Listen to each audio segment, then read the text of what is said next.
Heute Abend eine bärenstarke Sendung aus dem Restaurant Bären zu Trubschachen. Schön sind Sie dabei bei der ersten Sendung im Potz Musikjahr 2025 in der Region am Napf, an der Grenze zwischen den Kantonen Bern und Luzern, zwischen dem Emmental und dem Entlebuch, wo es wahnsinnig viel gute Musik gibt.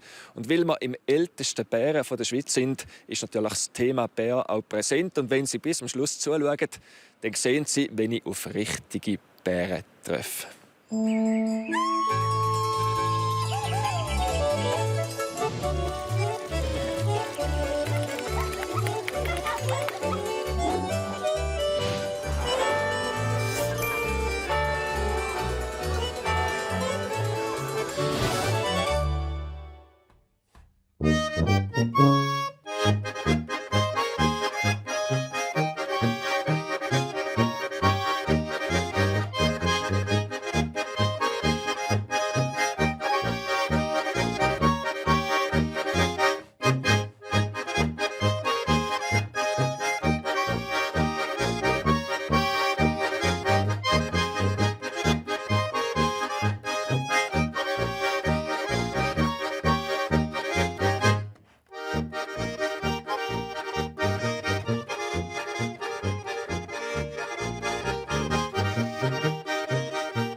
Merci vielmals für den rassigen Auftakt dem Schweizer Orgelquartett «Rote Flur» mit dem Vater Rudi Gerber und den Söhnen Florian, Matthias und Daniel. Ihr kommt aus der Nachbargemeinde, aber aus einem anderen Kanton, nämlich vom Kanton Luzern, von Wicken. Und die «Rote Flur», die euren Namen gegeben hat, der Formation, das ist die Alp, die ihr bewirtschaftet. Danke vielmals für die schöne Musik.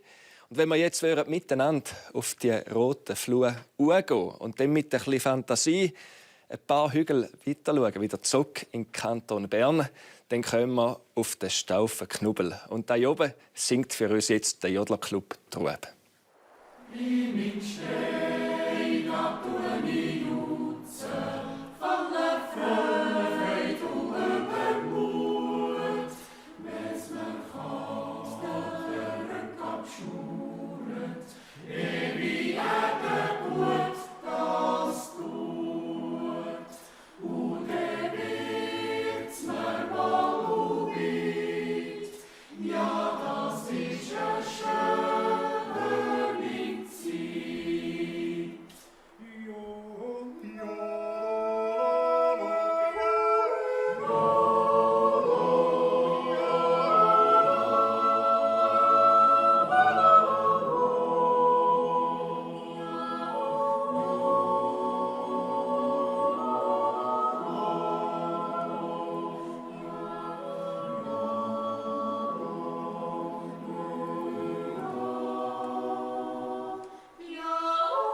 Eine schöne Zeit, komponiert vom Ueli Mohr, gesungen vom Jodler Club Trub. Und eine schöne Zeit haben wir auch hier im Bären zu Trub-Schachen. Bei mir ist jetzt der Urs. Das passt ja wunderbar zum Bären.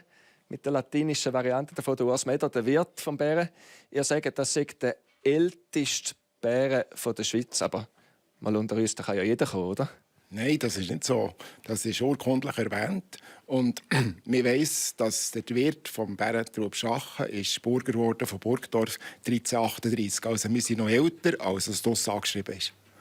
Also das sind ja etwa 700 Jahre. Das ist ja unglaublich. Ja. Wenn jetzt die Mauern hier vom Haus könnten schwätzen, nehmen, da können wir Geschichten führen. Weißt du, Müsterli aus der früheren Zeit vor dir, was da innen alles passiert ist? Der Bär hat sehr viel erlebt in dieser Zeit. Das war im Chorgericht, da sind sehr viele Sachen gemacht worden.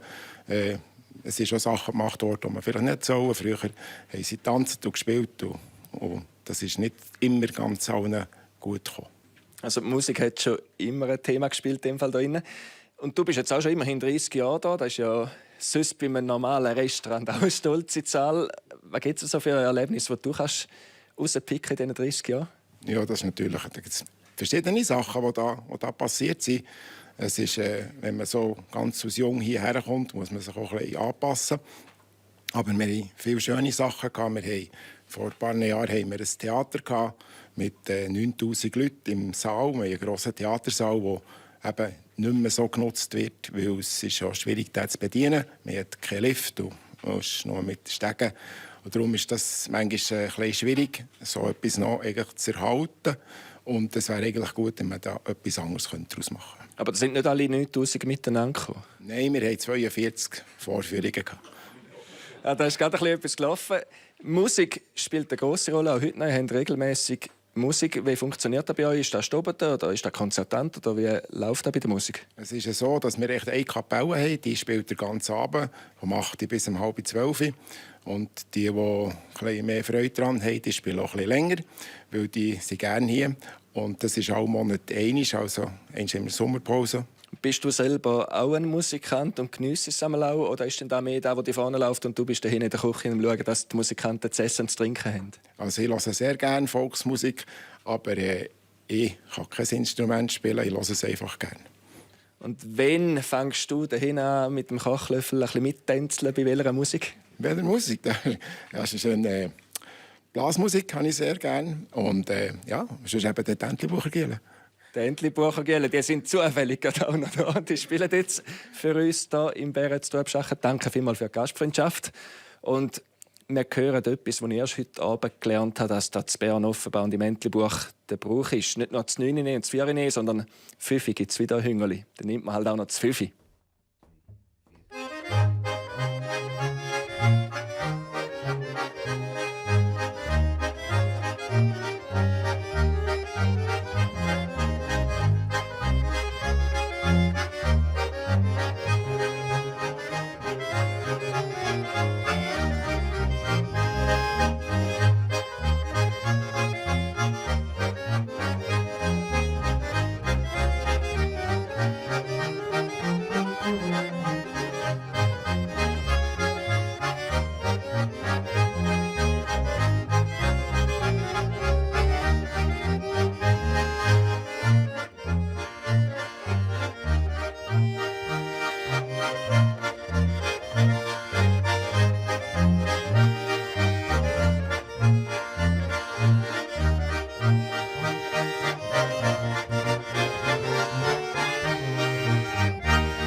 Herzliche Gratulation und danke vielmals Daniel Bösch, Trio mit dem schon wieder Urs Kriembühl am Klavier, der Oski Della Torre am Kontrabass und der Daniel Bösch an der Handorgel. Wir haben dich in den letzten Jahren ein bisschen weniger gesehen. Du bist seit Jahrzehnten sehr aktiver und virtuoser Akkordeonist.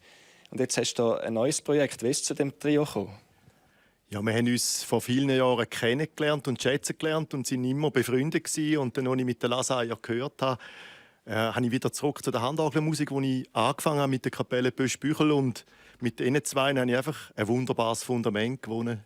Gute Freunde sowieso. Und was gibt es Schöneres als zusammen Musik machen?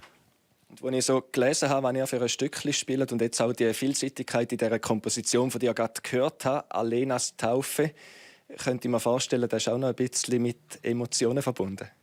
Ja, das ist 2 Tage vor der Taufe von meiner Enkelin, hat meine Tochter mir angerufen und gesagt, spielst du eine Art in der Kirche, könntest du auch noch spielen? Und dann gefunden, ja, was spiele ich? Kirchenlieder selbstverständlich. Und dann gefunden, ich komponiere an meiner Enkelin ein Stückchen auf die Taufe. Und in ein paar Jahren wird sie es dann hören und merken, was es denn ist. Jetzt aktuell, denke ich, wird sie einfach eine Freude haben. Aber du hast ja nicht ein paar Jahre Zeit gehabt, aber du hast da wirklich in 2 Tagen noch eingeprügelt und geübt, so dass du der Taufe spielen konntest. Also prügeln habe ich es jetzt nicht müssen. Nein, es ist, am Anfang ist so eine Anlehnung an ein Lied, das sicher alle kennen, das ich einmal gesungen habe, wo sie nicht schlafen wollte, wo sie bei uns war. Und daraus ist das Stück entstanden. Und beim Komponieren ist es so, wenn du anfängst und es laufen lässt, dann entsteht am schönsten etwas. Wenn du es konstruieren willst, geht es nicht. Und es hat einfach gepasst. Es hätte ja auch schief gehen können. Aber jetzt hat es funktioniert, glaube ich. Mein Großvater hat ein bisschen Klarinette gespielt, aber ich glaube, wenn der so Kompositionen für mich gemacht hätte, dass ich ein bisschen schlafen kann, hätte ich die ganze Woche durchgeschlafen. Danke vielmals für die schöne Musik. Wir sehen uns dann am Schluss der Sendung nochmal. Da ist euch ein Applaus.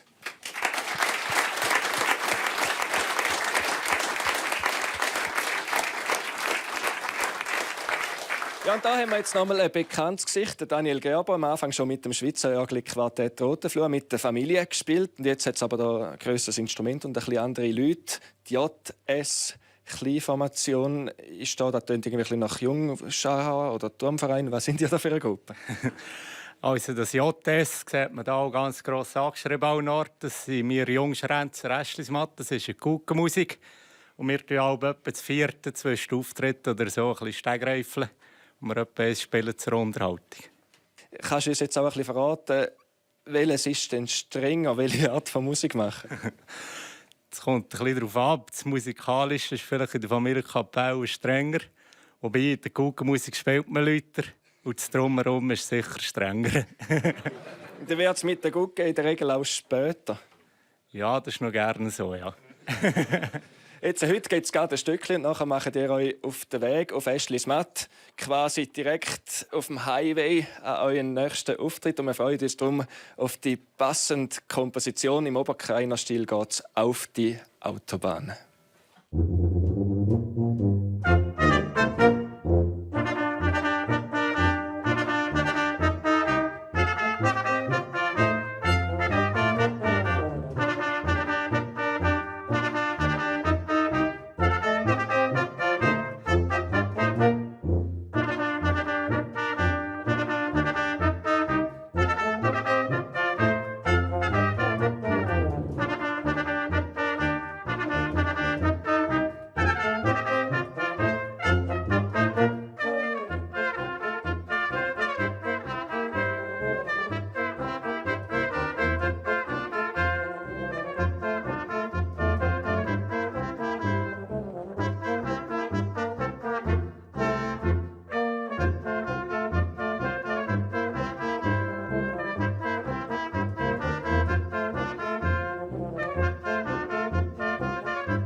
Merci vielmals, JS Kleinformationen. Ich wünsche den jungen Musikanten eine erfolgreiche Fasnacht. Und wenn die Fasnacht durch ist, im April geht Daniel Gerber dann wieder mit seiner Familie Musik machen, sogar bis ins KKL auf Luzern. Und da im Bären zu Tuabschachen sind jetzt echte Berner.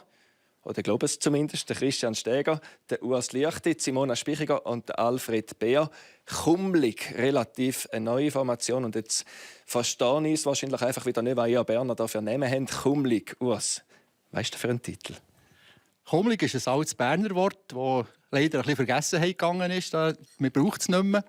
Und das heisst eigentlich nicht anders als willkommen, gut gelegen, bequem, also etwas Angenehmes. Wenn wir also jetzt eine schöne Sendung dürfen machen bei dir, machen wir eine kummelige Sendung. Und im Bären ist es kummelig, kann man das so sagen? Das ist absolut so, ja. Da im Bären ist es tiptop kummelig, ja. Dann hast du immer wieder so Wortspiele, auch den Titel, den ihr nachher macht. Und eben euer Informationsname ist neben der auch alten Musik auch die alte Sprache, die alte Mundart, eine Leidenschaft von dir? Ich habe eigentlich sehr gerne alte Wörter, genau, aber sie müssen nicht unbedingt nur alt sein, sie können einfach auch ein bisschen speziell sein. Eben, du hättest jetzt den Titel an, den wir näher spielen wollen, der heisst «Frau Gislip». Und Frau Gislip ist eigentlich meine Frau gemeint damit. Sie heisst nicht Gislip, sie heisst Karin. Aber wenn wir mit unseren Hunden laufen und jemandem unterwegs mit anderen Hunden begegnen, weiss man eigentlich irgendwie, der Hund heisst und die Person hinten dran nicht. Und wenn wir dann jemanden treffen und dann fragst du daheim, wer hast du jetzt gesehen? Sagst du, ja, Frau Oscar oder Herr Bello. Das ist eigentlich die Person gemeint, die eben den Hund mit sich führt. Und darum heisst Frau Gislip meine Frau Karin. Also nach dieser Geschichte bin ich wirklich gespannt, wie die Hundemusik dazu tönt. Und vor allem habe ich jetzt auch gefreut, wenn ich dann irgendwo vom Emmental wieder daheim bin, um meiner Nachbarin «Grüezi, Frau Fidel» zu sagen. Aber jetzt, wenn wir die passende Musik dazu hören von «Kummlig».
Der Bär ist nicht nur ein Wappentier von Kanton und Stadt Bern, sondern seit etwa 500 Jahren werden hier in der Stadt auch Bären gehalten. Im Bärenpark sind sie mittlerweile. Und bevor sie in die Winterruhe gehen, möchte ich die Bären noch ein bisschen kennenlernen. Für das haben wir einen Profi hier, Roland Thomi, schön, dass ihr hier seid. Ja, herzlich willkommen im Bärenpark. Freut mich, dass du da bist. Du bist Tierpfleger. Was ist dein Job hier bei den Bären? Mein Job ist sicher mal Futsack machen, die Tiere zu beschäftigen, zu schauen, dass es ihnen gut geht, im Unterhalt vom Park, der alles dazugehört.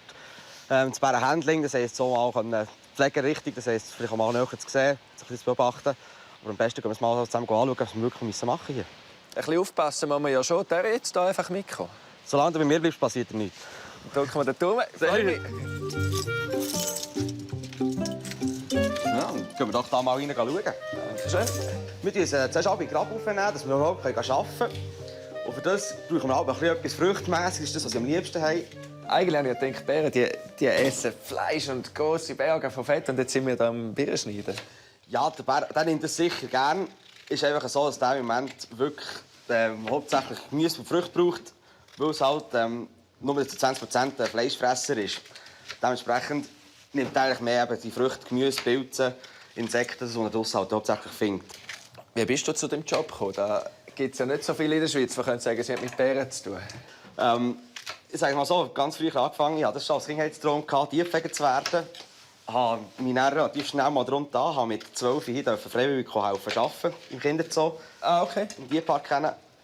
Und dann haben sie mich quasi in die Lehre genommen, weil ich so weit war. Und nach der Lehre durfte ich gleich bleiben. Und jetzt okay. bin ich gleich schon ein paar Jahre hier, genau. Dann ist da ein Bubentraum, oder? Ja, Definitiv. Gerade da wieder richtig Graben raus. Das ist jetzt ganz etwas Wichtiges, genau. Das ist so unsere Sicherheit, die wir da jetzt drauf zutun. Wenn wir den Schieber auftun, können wir die Bären näher in den Graben rauf, dass wir auch unten im Park arbeiten können. Ah, schau, da kommen sie. Säheli zusammen, so ist brav. Komm, Björk, komm. Gut. Schnell! Wunderbar. Ja, ich sehe schon, ich habe wieder mal den Scheissjob. Kann man so sagen? Ja, richtig. Das gehört leider auch wieder dazu. Es geht jetzt eigentlich darum, dass wir wirklich die ganze Jacke putzen können. Die ganzen Bären verkloten ins Anlage, logischerweise, weil sie natürlich viel fressen, kommt da wieder viel raus. So, da hat es, glaube ich, ein bisschen Rüebli gegeben. Ja. Das sieht kompakter aus.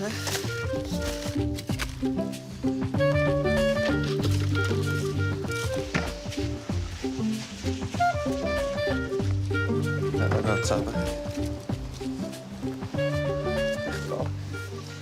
Dann können wir da ein bisschen verteilen, genau. Sehr gut. Wir hätten ja die Kiste jetzt auch einfach am Anfang herstellen können, oder? Hätte man können, dann hätten sie einfach nicht viel davon gehabt, weil sie müssen das Zeug ein bisschen suchen. Das heisst, wirklich so ein bisschen in die Sache reingraben am besten, noch so ein bisschen, ja, dass sie da ein bisschen mehr machen müssen für ihr Futter.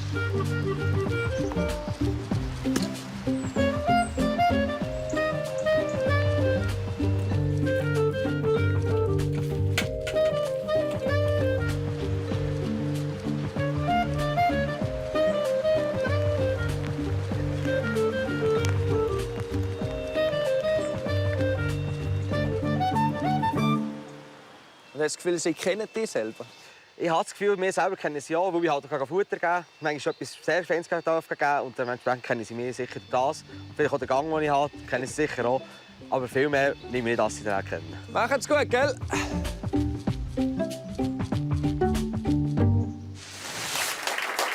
Es war definitiv ein Erlebnis im Bärenpark.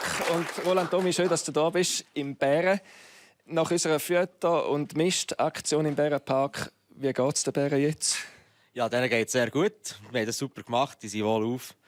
Zufrieden in den Schlaf gegangen, sozusagen, ja. Und wenn man dann am Arbeiten ist im Bärenpark, geht man auch ein bisschen in den Winterschlafmodus.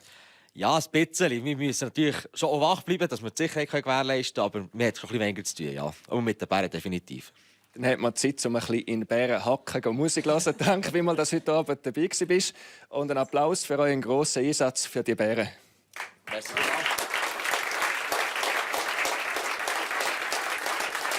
Bei der nächsten Sendung würde es mich überraschen, wenn man einem Bär über den Weg läuft. Wir gehen in ein bekanntes Örtli im Zürcher Oberland. Am 1. Februar sind wir nämlich im Sternenberg oben. Und wenn wir hier im Emmental im Bären hören, dann bleiben wir bis zum Schluss konsequent beim Thema und spielen als Abschied noch den Bärenschottisch vom Guido Neff. Ade miteinander.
miteinander. Das ist doch typisch Volksmusik. Schön und vielseitig. Hat es euch auch also gut gefallen wie mir? Dann noch einen Like da und kommentiert. Und vor allem abonniert den Kanal. Mehr zur Volksmusik und zu unseren Traditionen hier rechts auf Play SRF. Viel Vergnügen!